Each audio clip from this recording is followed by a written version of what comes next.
انہی میں پھر ایک بہت جلیل القدر ہستی شیخ اکبر ان کو کہتے ہیں، یہ حضرات ابن عربی کی ہے، ان کو سب سے بڑا عالم، سب سے بڑا صوفی سمجھا جاتا ہے اور سب کے سر ان کے سامنے جھکتے ہیں. وہ اس کو پھر موضوع بنا کر گفتگو کرتے ہیں. یہ ساری تو بات آپ نے سن لی نا. ابھی تک تو یہ ہے کہ اصل بات حقیقت زیر بحث ہے، یعنی آسمان بھی پہ بھی چلے گئے، وہی بھی آ گئی، خدا سے رابطہ بھی ہو گیا، عصمت بھی حاصل ہو گئی، حق کا منبع بھی بن گئے، حق ان کے ساتھ جہاں وہ جاتے ہیں وہاں گھومتا ہے، باطل داخل نہیں ہو سکتا. اب وہ انہوں نے موضوع بنایا ہے کہ یہ کیا مسئلہ ہے، پھر نبوت ختم ہو گئی، اس کو موضوع بنایا نا انہوں نے. اور یہ دیکھیے یہ جو ابن عربی ہیں، یہ ظاہر ہے کہ آج کے آدمی نہیں ہے کہ آپ مرزا غلام احمد قادیانی صاحب کو متون کریں. فرماتے ہیں، اور یہ ان کی کتاب ہے فتوحات، بڑی کتابوں میں سے فتوحات مکیہ، اور اس میں انہوں نے بیان کی ہے فَإِنَّ النَّبُوَّةَ الَّتِي انْقَطَعَتْ بِوُجُودِ رسول اللہ صلی اللہ علیہ وسلم انما ہے نبوت التشریع لا مقامها. چنانچہ جو نبوت نبی صلی اللہ علیہ وسلم پر ختم ہوئی، جو نبوت نبی صلی اللہ علیہ وسلم پر ختم ہوئی، وہ محض تشریعی نبوت ہے، یعنی شریعت لانے والے نبی کی نبوت ہے. مرزا صاحب اس سے مختلف کیا کہتے ہیں؟ یہی تو کہتے ہیں. چنانچہ جو نبوت نبی صلی اللہ علیہ وسلم پر ختم ہوئی وہ محض تشریعی نبوت ہے، نبوت کا مقام ابھی باقی ہے، نبوت کا مقام ابھی باقی ہے. فلا شرع یکون ناسخا لشرعہ صلی اللہ علیہ وسلم. کہتے ہیں کہ نبوت کے ختم ہونے کا مطلب یہ ہے کہ اب کوئی نئی شریعت آ کر نبی صلی اللہ علیہ وسلم کی شریعت کو نہ منسوخ کرے گی، ولا یزید فی حکمہ شرع آخر، اور نہ آپ کے قانون میں کسی نئے قانون کا اضافہ کرے گی.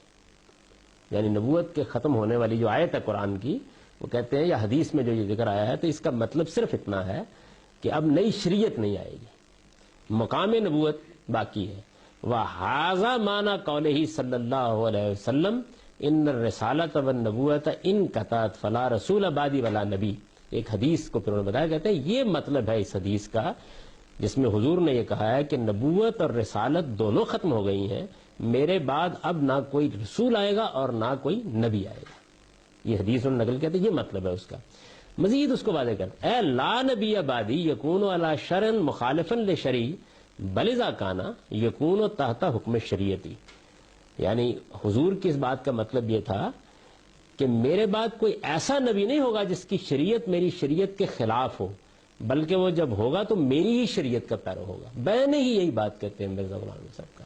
کوئی یعنی اس معاملے میں ادنا درجے کا بھی اگلا قدم نہیں رکھا انہوں نے. یہی بات کہتے ہیں کہ شریعت میں وہی لے کے آیا ہوں، وہی شریعت ہے جس کی مجھ کو پیروی کا حکم دیا گیا ہے. میں کوئی 5 کو 4 نمازیں نہیں کر رہا یا 5 کو 6 نہیں کر رہا، ساری شریعت وہی ہے.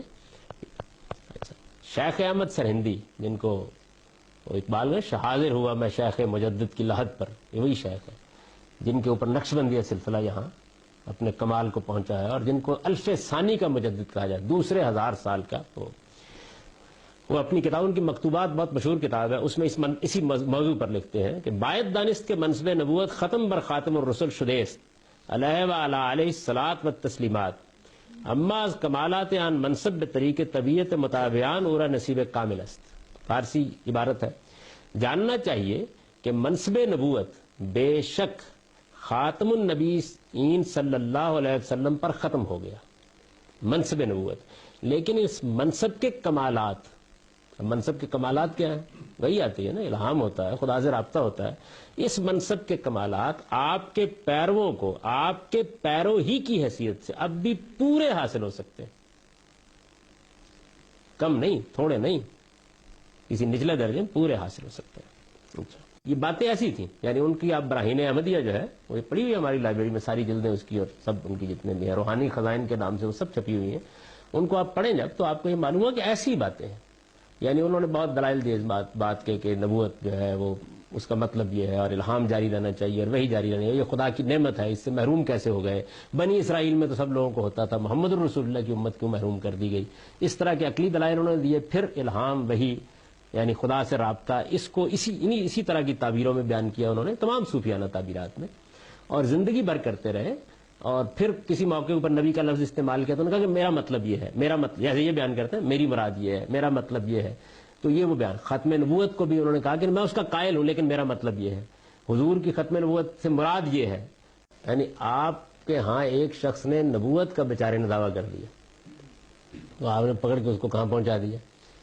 اس بارے میں کیا خیال ہے؟ احمد جاوید صاحب نے وہ میرے پاس تشریف لائے یہ مقدمہ لے کے اپنے ہی ایک، کیونکہ ان سے میری بھی بہت دوستی تھی دونوں بزرگوں سے، تو انہوں نے یہ بیان کیا. تو میں نے کہا کہ یہ ٹھیک ہے، لیکن یہ کہ آپ تو صوفی آدمی ہیں، تو یہ بیچارے جو جن کا یہ آپ مقدمہ بیان کر رہے ہیں، یہ تنہا اگر تو مجرم قرار دینا ہے تو میں اس سے برات ظاہر کرتا ہوں، اور اگر سب کو قرار دینا ہے تو پھر یہ سب کو قرار دے دیں، یعنی ایک ہی وقت میں فیصلہ کیا جائے نا.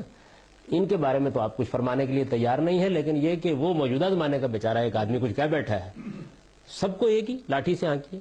یعنی اگر نبوت کا منصب یا اس کے کمالات کا دعویٰ کرنا یہ ایک جرم ہے، تو پھر یہ جرم وہ ہے کہ در شہر شما نیز کنند. یہ کوئی ایک نہیں ہے جس نے کیا ہے، تصوف کی پوری تعبیر اسی پر کھڑی ہے، سب یہ بیان کرتے ہیں.